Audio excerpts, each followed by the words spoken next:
ஆசீர்வாதம் என்ன? நீயோ கடன் கொடுப்பாய், கடன் வாங்காது இருப்பாய்.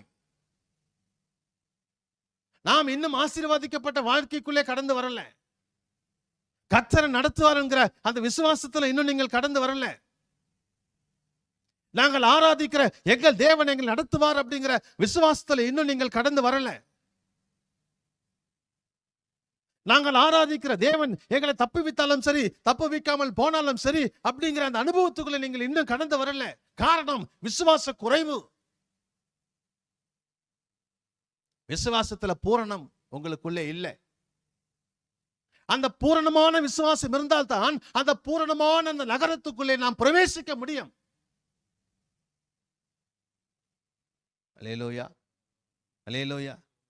அதனால கடன் வாங்கினா உங்களை யாருன்னு தப்பு சொல்லலைங்க. கடன் வாங்கினா பரலோக ராஜ்யம் நீங்க போக முடியாது அப்படிங்கிற திட்டவட்டமா சொல்றேன்.